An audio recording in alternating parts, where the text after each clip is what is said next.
Happy Tuesday. It's time for Training Tuesday to my Dirty Girl community. So hello, how are you? Happy Tuesday. Welcome to Training Tuesday and welcome to another weird rainy Tuesday in New England. So as we're getting started here and booting up, and I know that you guys sometimes take a few minutes to find the video and catch up, so I'm not going to dive right in just yet. I am going to share with you a couple things, which is a week ago, we had like the most horrid, sticky, hot 100-degree weather, which is a lot for New England, where we were breaking out the air conditioners and also breaking the air conditioners because it was so bad. And then suddenly, like for the 4th of July weekend, we dropped to the 50s, which is freezing, by the way, when you're coming from 90 degrees. So I'm in sweatshirts all weekend. And then today we're back to 90 degrees and thunderstorming. So if you hear thunder and stuff in the background, that's because the weather in New England is bizarre this year. So just sharing that as we get started. All right. So typically I have a second computer set up where I can kind of see comments coming through, and I don't have that today. So I apologize. So hopefully Facebook will cooperate with me. And as you guys make comments, say hello, ask questions, it will come up in the comments that are here in the live interface. So I'm hoping that happens. I would love for you guys to say hello, tell me where you're from, where you're joining from. If you have any questions as I go along, please drop them in. If you have stories to share or comments for each other, please drop it in. If for some reason I can't see the feed, and I can't always because Facebook is finicky that way, I will follow up with the comments after, but I love to see your comments. I love to be able to have more of a dialogue rather than me just talking at you, because it's just far more fun that way. And because today's topic is all about group dynamics and the fun of working with groups. It's Jackie. I'm so glad you're here, Jackie. And I actually look forward to hearing how your new group dynamics are working. Jackie just got an amazing new job and has a whole new group of people that she's working with. And it's Jill and Tracy. Yay! Thanks, guys, for showing up. So glad to see you. And you guys are all from kind of different parts of the country, so that's great to see, too. I know you guys, I know where you're at. All right, so let's talk about this group thing, because while this is framed as, and we're going to be talking about teams, right, managing teams, the truth is, what we're going to talk about today in terms of group and team dynamics is applicable to whether you are managing a team that works for you, a team that you work with, right, your team of peers, whether you're in a group that includes people who are above you on the food chain, right, if you're in a corporate job, like they're above you on the food chain, and if you're managing, I don't know, kids, family members. Because at the end of the day, how we influence people and how we get things done in a group environment, a group setting, it doesn't vary that much. Sorry, again, humidity, my hair is just doing what it wants to do. It doesn't vary that much whether it's people that we live with or people that we work with. So I want you to keep that broader context in mind, although I'm going to be referring to teams. You don't have to own a team, right, for this training to be relevant to you. You don't have to be the leader of a bunch of people. You can be an individual contributor, and you can be an individual contributor on part of a team or part of a project, and these skills will still help you move things forward, get things done. So we are going to dive in. I think everybody here knows me, but for those of you watching the replay or who don't know me, my name is Natalie Hahn. I am CEO of Dirty Girls Consulting, and you are here in Accelerating Leadership for Professional Women. This is our private Facebook group. It is for women only. And the whole point of this group is to offer training and support and just sharing among women who have high drive to be ambitious, to be successful, and ensure that it's a safe place, that you are here and able to be here to share your questions, your comments, your feedback, your stories, and to get some good knowledge and training from me and from others who are also in the group. So welcome. I'm thrilled to have you here tonight. All right, so let's talk about people. Let's talk about managing people. So like I said, you could be managing a team. You could be part of a team.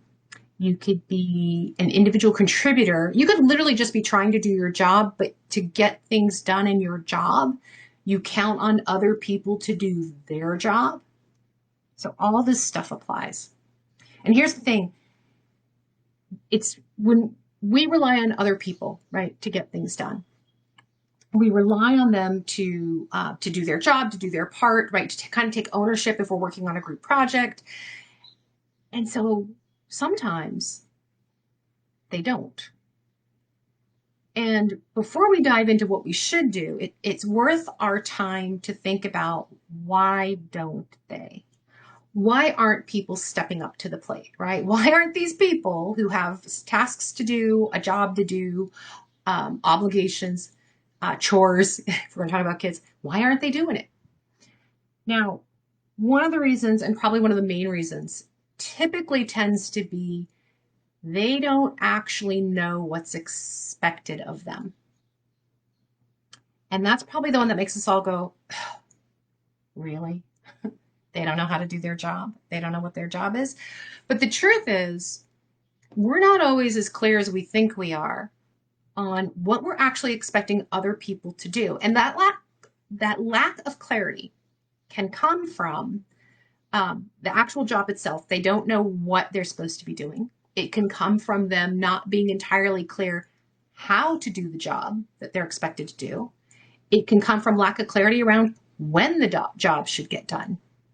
If I use my kids as an example, I remember multiple arguments where it was, this is your chore and you need to get this done. And by 4 o'clock in the afternoon, it still wasn't done. And they were like, but it's still Saturday. I got all day to finish this, right? Because I wasn't clear on the time it needed to be done by. When people don't know, when there's a lack of clarity around any one of those things, what it is, how to do it, or when, it's an easy reason, really, for people to step back and just not do anything or relegate it to their own schedule. And that's kind of the next thing. It could be they do know what to do. They do know how to do it, but they have other priorities. They've got their own list of things going on, right? If we're talking about coworkers, like, they have a job. So this project that you're working on together, while you all might be tasked with achieving the same goal, they're making decisions about their own work priorities and how important is this one compared to their other ones. And they may not be prioritizing it the same way that you are. A third reason could be that they have an angle that they're working. It could be maybe they are trying to make progress towards the goal, but they've got their own way of getting it done, or they've got their own angle of how they want to achieve this because they're looking for an outcome that maybe it achieves the goal, but maybe it achieves something else for them too. I mean, the truth is sometimes people have an agenda. The fourth reason, and I debated about mentioning this one, but it seems like we should. Because the reality is, the fourth reason is they may not like you. They may not like you. They may not like the goal. They may not believe in it. We hate to think that, oh, what do you mean they don't like me? We're all perfectly likable. We are. We are. But the truth is, sometimes people are petty. And when somebody we don't like asks us to do something, I'll get to it. Let them ask me 15 times before I actually do it, right? Goes right to the bottom of our to-do list. We're humans. It happens. So I'm not saying they're not doing it because you're not likable, but if this is somebody that you've had a run-in with the past, or you just rub each other the wrong way, or you got promoted over them, who knows, or they just had a really bad lunch and they feel bad, right? They feel like being mean. It could just be their feelings. Their feelings, whether it's momentary or whether it's an ongoing thing that gets in their own way of them even thinking they're going to do something that's going to contribute to the success of either you or the project overall. Now, we talk a lot in this group about the fact that we can't control other people. But what we are going to talk about is how we can influence the outcomes. So what happens when somebody is not clear on what's expected of them, or doing it on their own time because they got other priorities, or they're just kind of being snitty because they don't like you, right? These things happen. And what happens to us when we're the ones who are trying to drive the project forward, or we're trying to at least get things done or get our job done? Well, the first thing that happens is we get really frustrated. We get frustrated with these coworkers or with these team members who aren't pulling their weight. We get frustrated, and then it can turn into a knock in our confidence, because here we are thinking, I'm supposed to lead this team and they're not listening, or they're not doing it, or they're not making progress as quickly as I wanted. And we start thinking, okay, so that's my fault. I'm not leading the team very well, or I'm not communicating clearly enough what needs to be communicated. We also fall into a level of stress, right, when this happens, because if we're feeling frustrated with our team members and now our self-confidence is being hit because we think we're not doing it right, we then drop to a level of stress that says, what's everybody else going to think? What's my boss going to think when he or she sees I haven't made this progress that I expected to make? What are my peers going to think when they see that my team is just really slow moving or not paying attention to me or the direction that I'm trying to set? And when those things happen, right, when we're frustrated, when we're insecure, right, knocked to the confidence, we start feeling insecure. So frustrated, feeling insecure, and then we're getting stressed. That's the recipe for old patterns. We fall into old patterns. And there's two stress patterns that are the most common that we will typically fall into. And I'm going to describe these. I would love for you guys, and hopefully I'll be able to see it in the chat, but I would love for you to tell me in the chat which one of these is most like you. And you may have a little bit of both. But the first stress pattern that we typically fall into is the, I give up. I give up. These people are uncooperative. It doesn't make any sense. The world is out to get me kind of thought process. The thought process, I can't get anything done. This is ridiculous. It's too hard. I can't force them to do it. So I'm better off eating a tub of Ben & Jerry's ice cream, and I'm going to go watch TV. I am checking out. This stress pattern is where we feel paralyzed and we feel powerless. We feel like we can't do anything to make it happen. So why bother? So that's stress pattern 1. Stress pattern 2 is, I can't believe this is happening, and it's everybody else's fault, and I'm tired of this, and I'm not going to be caught as the loser or the failure, so I'm going to make sure this gets done no matter what. And when we're in this mode, we're typically angry, right? Our frustration turns to anger. And in that anger, we start just kind of bulldozing our way forward. So we might work all hours to get the project done, and we take it all on ourselves, right? This is the mindset of, I can't rely on anybody else to do it, so I'm just going to do it all myself. If you want something done right, you got to do it yourself. And then you don't care anymore what the effect is on other people, that you might be doing parts of their job, or that you might be steamrolling over them instead of asking them to contribute, because you're focused on too slow, not happening fast enough, not happening the right way. I got to get it done. So I'd love for you guys to share with me in the comments which pattern is most like you. When you find yourself under stress and feeling insecure, do you fall into the forget it, I'm tapping out, I'm done, tapped out? Or do you fall into the I'm going to get it done no matter what, the bulldozer? Here's the thing, these are really common. These are the two most common stress patterns we fall into, and they are old patterns. Tracy says, yep, which, are you the bulldozer, Tracy? I think you might be the bulldozer, but I don't know for sure. Maybe you're the one who paralyzes, right? Who stops. Jackie says a little of both. It's not uncommon for us to fall into both, right? To spend a period of time in the paralyzed, and then when we're paralyzed long enough, we start getting a little ticked off, and then we jump into bulldozer mode. And sometimes it depends on what's at stake, right? What's the goal of this project or this initiative that we're working on, and how high value is it, right? There are moments, I can say this honestly as a parent, when it came to battling with my kids, where I just tapped out. I'm typically a bulldozer. I am typically a reaction of, fine, you're not going to do it. I'm going to do it myself, and I'm going to do it the right way. And I'm going to make you all suffer, by the way, while I do that. But yeah, that's what I thought, Tracy. You were the do-it-yourself. You and I are a lot alike that way. It's just like, just forget it. I'm doing it myself. You people all suck.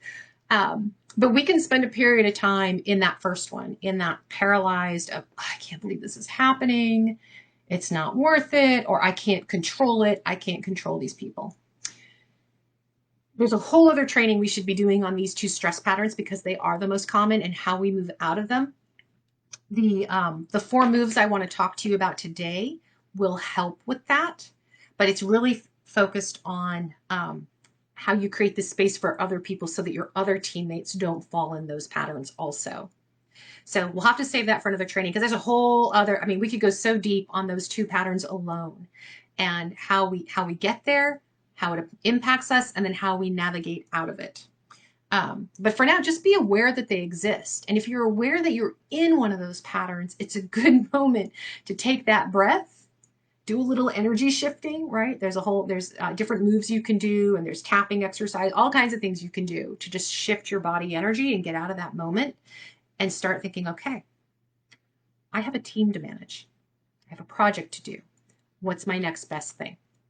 So, but be aware of your frustration, your stress, your anxiety, your insecurity. And the reason to be aware of this also is because that energy, it affects the rest of the team. Whether it's people in your house or people in your office, they feel it when you are tapping out and you're just done and you're not doing anything. And they feel it when you're in that bull in the china shop mode of getting everything done regardless. Whether you're in a Zoom or actually in the room with them, that energy is tangible to the rest of the team, and it pulls the rest of the team down with you. And then they go to their own stress modes. Because if you've ever been in a room with somebody who's highly stressed, you know how that just sucks the air out of the room. You can suck the air out of a Zoom call just as effectively. I've been on those calls, right? Where there's that one person with that super low level of energy, and suddenly all of you are like, oh, can we turn our cameras off, please? Right? Nobody wants to deal. So let's talk about the 4 ways to shift the dynamic and shift the energy in your group so that neither you nor the rest of them get to that place. Now, as I said earlier, right, we talk a lot in this group about the fact that we can't control the world. We can't control everything. We can only control our responses and our actions, right? Those are the 2 things, what we do and then how do we respond to everything else that's coming at us.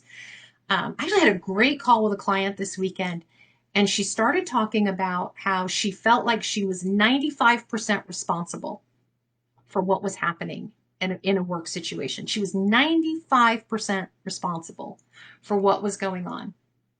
And then 5% was the 6 other leaders in the room with her.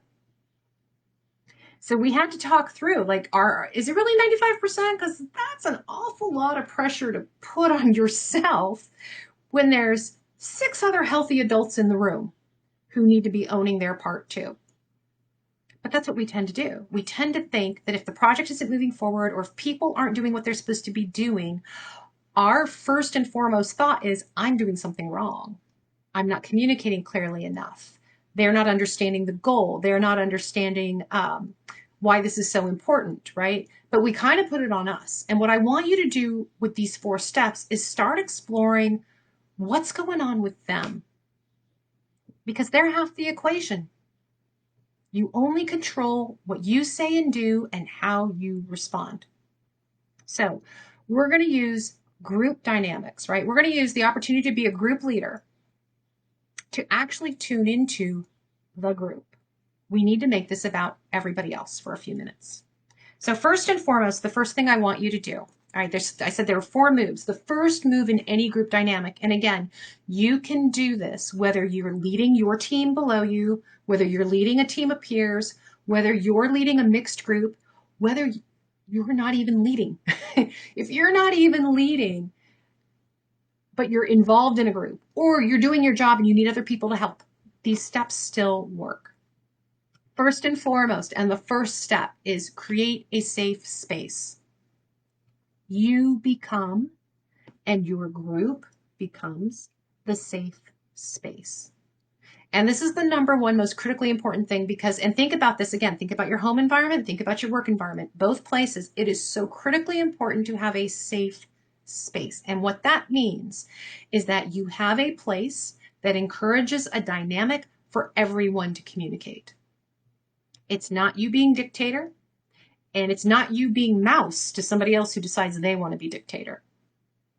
Creating a safe space means, yes, there might clearly be a leader, but everyone is part of it. And how we create the safe space, there's kind of 3 basic steps. And this is going to sound a little bit like kindergarten, but this is why kindergarten is usually such a great experience, because it's a safe space. Because what are we doing in kindergarten? We're learning. And we're learning all kinds of stuff for the very first time. In kindergarten, very first thing they establish, what are the ground rules? So when you create a safe space, number 1 is know the ground rules. What are the ground rules that you're going to create for your weekly, bi-weekly, monthly meetings, whatever they are, right?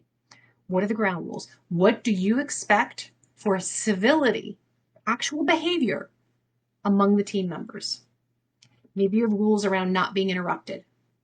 Maybe you have rules around no looking at your phones, right?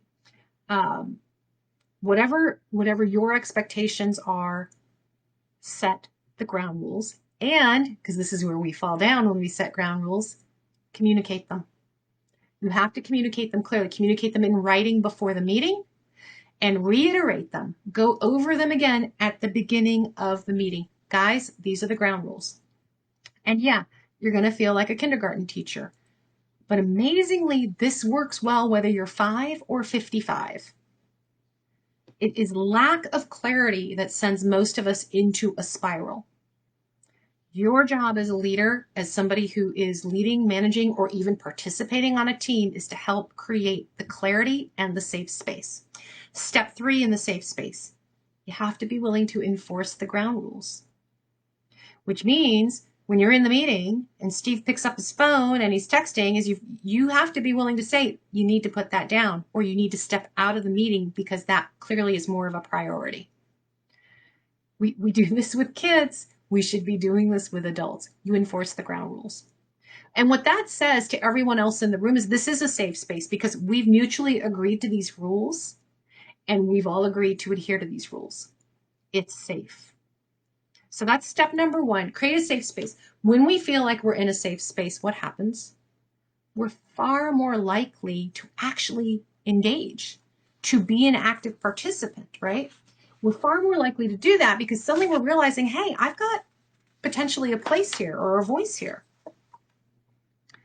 Step number 2, understand motivation. So let's just use the very simple exercise of team dynamic, and you've got a team and a project.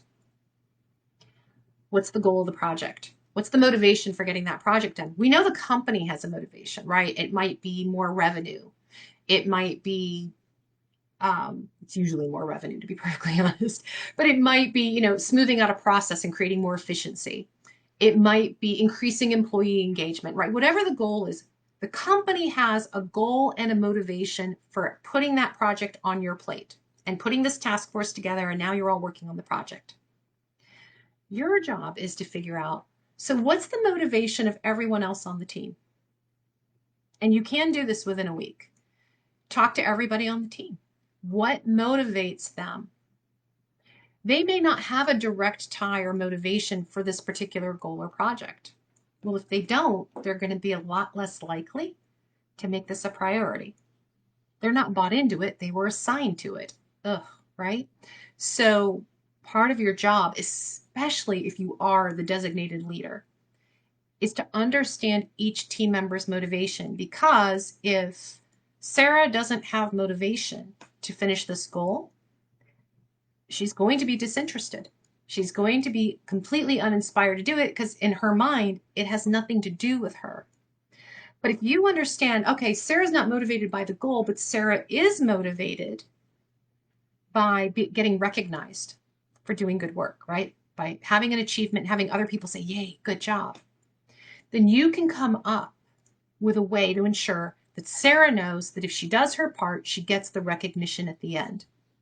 So maybe for Sarah, it's recognition, but maybe for Steve on the team, it's more about, trying to think of what a good one would be. He doesn't need to be recognized, but he does want to benefit from the process overall. Or he wants to be able to put this on his resume. Or, right, what motivates people? We are typically motivated by things that either impact our health, impact our finances, impact our sense of happiness. So maybe Steve is in sales, and if this process is put in place, he could potentially make more money. Well, that's a good motivator. But you want to look at the team that you're working with and figure out what motivates them. Just what motivates them on a general level. Steve is a salesman, he's motivated by revenue. Sarah's more motivated by just getting recognition from other team members. Somebody else may be motivated by just altruism and doing good works and making sure the community is happy. When you understand what each team member is motivated by, now you can start framing the pieces of the project according to what's important to them.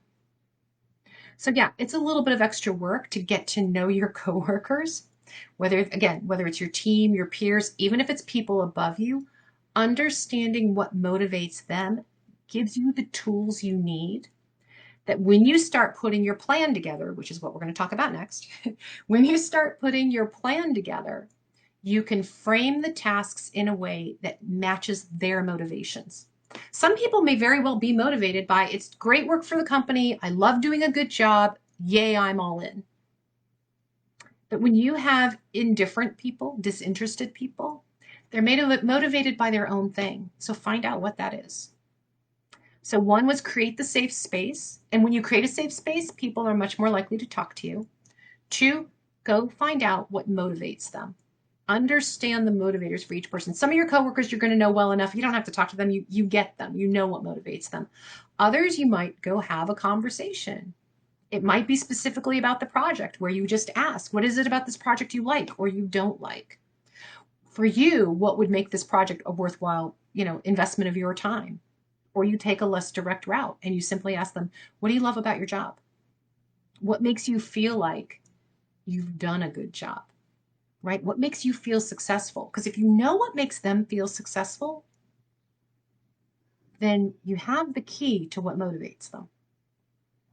Okay, step 3. You want to create an environment of shared leadership. Now, this ties back to the safe space, and this ties back to knowing what motivates them. When we're moving forward on projects, shared leadership is a way that we get more done in less time. And it's more empowering for the team. So there's a few steps to shared leadership. Shared leadership is about how do we share responsibility with the entire team, right? When you know what motivates them, you get them to buy in. In order for shared leadership to work, especially when there is a defined, clear leader, you have to establish boundaries. And then you have to empower the team to do the work within the boundaries. And so here's what I mean. It's one thing to say, we have to, I don't know, let's just say the project is we're going to, this is a committee that was put together because they're going to redecorate and redo the company break room because we're all coming back to the offices and we want to create a space where everybody can relax and reconnect and we're building company morale. Fine. And one of the things that has to happen is the room has to get painted. Okay. Well, as the leader, you don't necessarily have to do the painting or organize any of that. Let's just say we've put Steve on the team in charge of painting.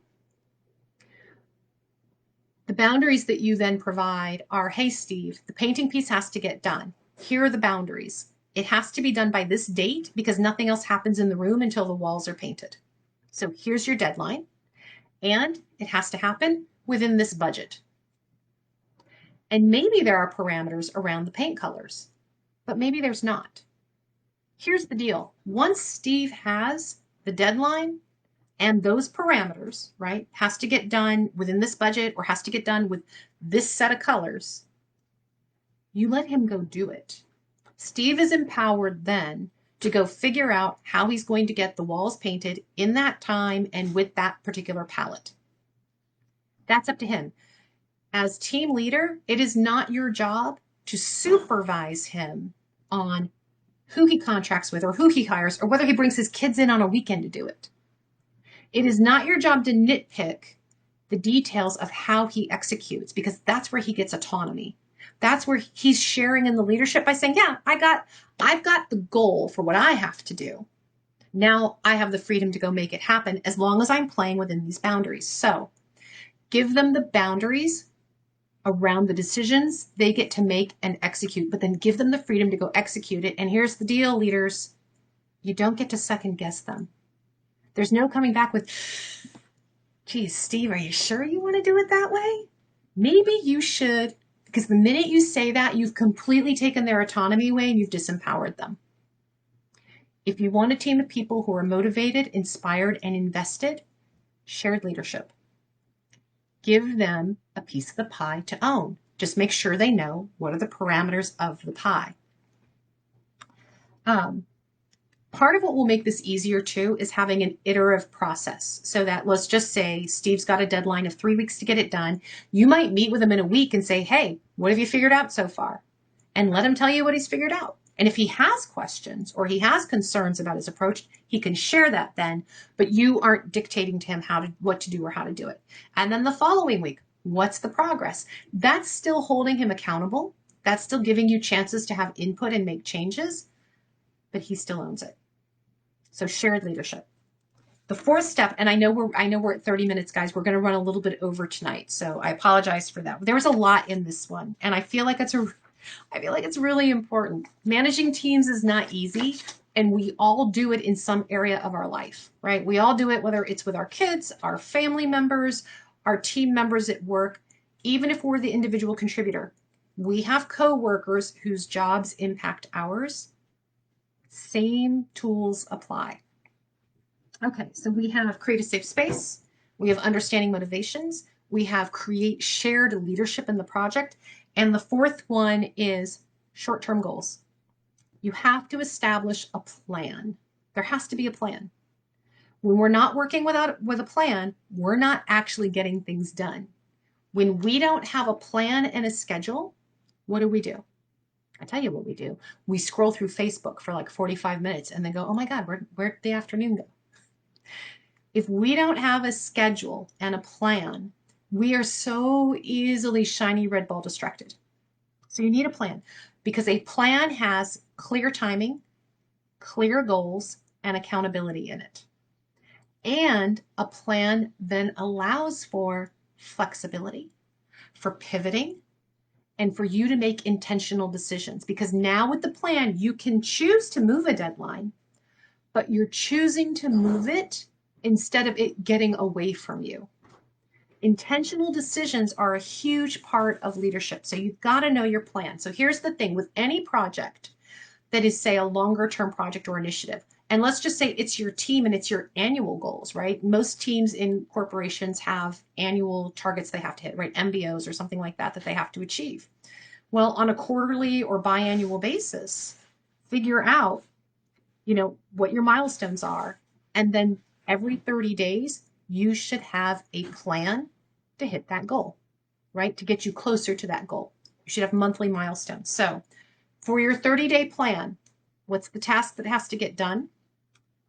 What is the actual deliverable of that task? So the task is Steve's got to paint the rec room, right? The what do you call it? The community room. The deliverable is painted room, painted walls. The who's doing the task, Steve has to figure out, but Steve is accountable for that. And the what date it will be done, end of the month. That's Steve's 30-day plan for this particular project, right? There should be an overall 30-day plan with everybody having specific accountability of what they're doing, what the outcome is, who's doing it, and when it will be done by. Now, stick with me, because this is the critical key to 30-day plans. Critical key. This is what makes them successful, and this is what keeps people invested in moving forward. It's called micro commitments.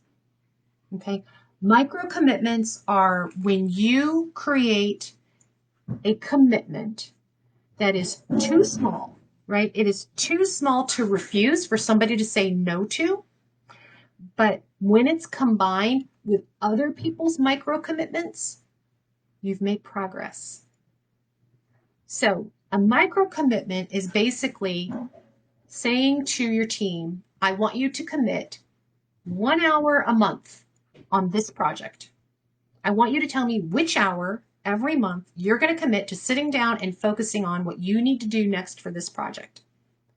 That's a micro commitment, because really in 30 days, can I find an hour to commit to anything? You can. You absolutely can. And what can I get done in that hour? Well, it might just be these two things. It might be that I sent 3 emails, made a phone call, and got a meeting on the schedule. Okay. But when I combine when I say 3 emails, 2 phone calls, and meeting with Steve's hour of painting in the rec room and with somebody else's hour of shopping for new furniture and right, you see how that adds up? We've had 5 hours of work now this month dedicated towards moving this project forward. Micro commitments are too small for people to say no, they can't get it done. And yet, when combined with the rest of the team's commitments, move the whole project forward. Now, I'm using a month as an example because I'm talking about we could do, longer term projects. But in 7 days, this was my point, in 7 days, you can absolutely meet with your team to create a safe space, right? Create those ground rules and communicate them. You can talk to people on the team to understand their motivations. You can create a sense of shared leadership by making sure that as tasks are being shared, that everybody has clear boundaries and clear autonomy for their piece of it. And in creating that plan and in giving them their autonomy for their tasks, you can make sure those tasks are micro commitments. Okay, so maybe it's not an hour a month, but could you give me 20 minutes this week? And in 20 minutes this week, here's what we need to accomplish. Do you think you could do that? Yes. Yes, they can. The key to the planning is the micro commitments. So those are your 4 pieces. Create a safe space, understand motivations, create shared leadership, and then create the action plan. 7 days focus on those 4 moves, and trust me, you will make leaps and bounds just with the energy shift and dynamic in the group, because now you understand and they understand much more clearly the goal, the reasons behind the goal, and very clear steps of, even if you don't know how you're going to get to the goal in the end, you have very clear steps on how you're actually going to get closer. You're at least going to get to the next phase. And as you get to the next phase, the end could become more clear. Or you could pivot and end up with a whole new goal, but you don't know unless you're making progress. Okay, I know we ran long. Thank you for sticking with me for this one. But like I said, group dynamics and group leadership, it can be a tough nut to crack because we tend to be more inwardly focused. Whereas the 4 steps that I talked about tonight, it's all about everybody else. It's all about creating trust with everyone else in the team so that they are with you. They are bought in. They have gone from indifferent to actually inspired to help you get this goal achieved. So thank you for joining me for Training Tuesday. I want to end it as I always do, which is by inviting you to dig a little deeper with me. If you're working with a team, especially if you're working with a new team, and you're still kind of learning how it works or how they work, or if you're on a new project, even if it's a team that you know, but it's a new project that you're leading, any one of these things, if you're managing your kids, because that's another team that you manage, I get it. Happy to offer you the Dirty Girl Dig, right? 15 minutes to focus on you and your group dynamic challenge and what's going to help you get one step closer to feeling like you've made progress towards that goal. Whether that's progress towards how you manage the team, progress towards how you communicate with the team, progress towards making sure that everybody's clear on the goal, that the goal actually matters.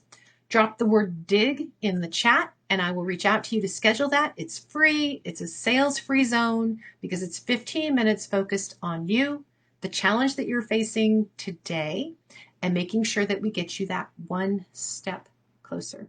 And you will be amazed at how much ground we can actually cover in 15 minutes when we are focused on what's the challenge, what are the roadblocks, what are some of our options for getting you to a true action step. Thank you again for joining me tonight, ladies. Drop the word dig in the chat if you'd like to have that conversation. And until then, one last thing. I look forward to seeing you on the next Training Tuesday. And one last thing is workshop. Not tomorrow, the 7th, but next Wednesday, the 14th. We have a 2-hour workshop. I would love for you guys to attend. I did this workshop a couple of weeks ago. It is a fun and fabulous workshop. You will have a good time. We are talking all about 5 steps, I think it is, but the 5 keys to truly stepping into leadership, right? To leading like a boss. It's called leading like a boss, but what this is really about is your 5 keys to really stepping into owning how you want to show up at work, how you want to drive change, make an impact, and move things forward. It's a free workshop, so it will be next Wednesday night, the 14th, starting at 6 o'clock. Tons of fun.